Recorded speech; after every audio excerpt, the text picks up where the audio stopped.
Hey, it's Clay. Welcome to another video. This is going to be a golf swing analysis for Hoodaman0211 submitted to the golf subreddit. So thank you very much for sending this in. Let's go ahead and take a look at the swing.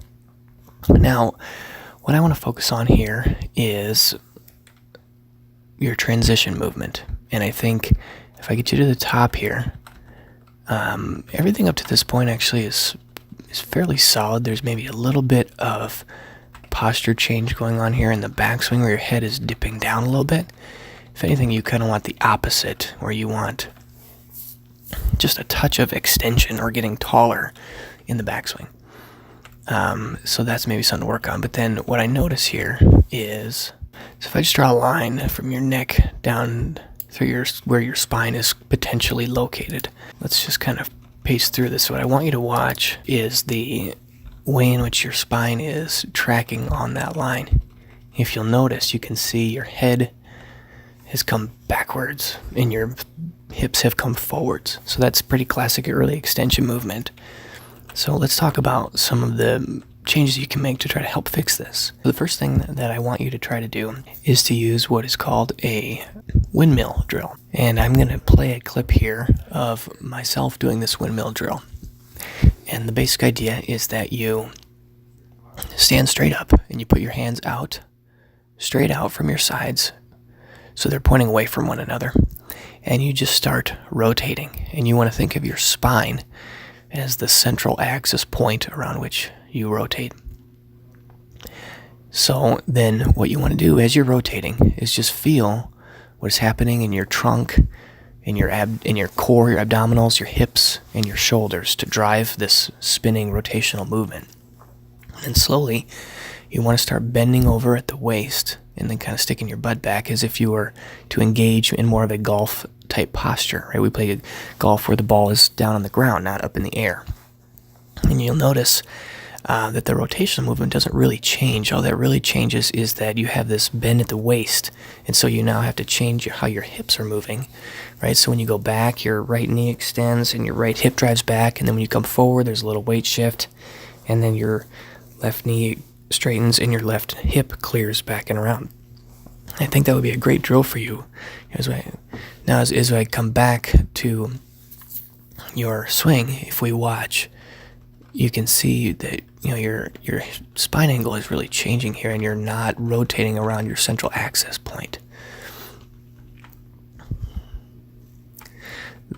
So that would be the first drill that I would want to use, just to give you a little bit of a feeling for what it means to rotate a little bit better.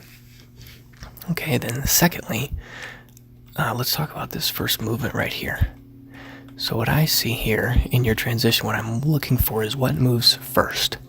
Okay, so when you get to the top, I see that your hands are coming kind of back this way, and then your hip is moving forward. Okay, so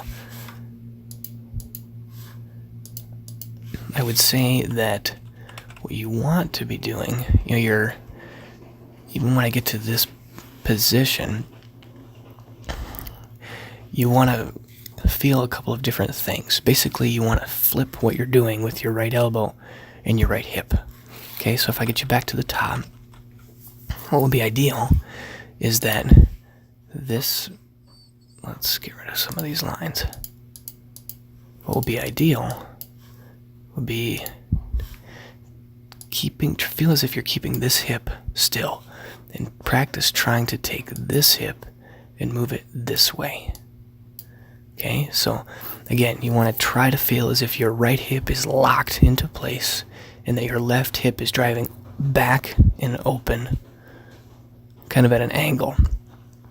And then in exchange, because your hip is going to be farther back, instead of this elbow kind of moving down and getting behind you, you want to take it and go this way and drive it in towards your belly button. And what you'll feel is almost as if you're trying to touch your elbows together, or if you're trying to hit the ball with your right elbow, right? And you almost want to imagine if you're trying to skip a stone on a lake, what we would do is you would drive that right elbow, and then the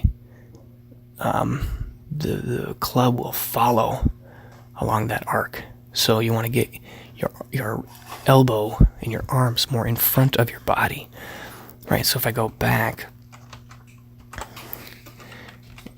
you can see how things kind of get stuck behind you. Your elbow is behind you, and then it's not really turning or rotating. It's not being driven by your pivot.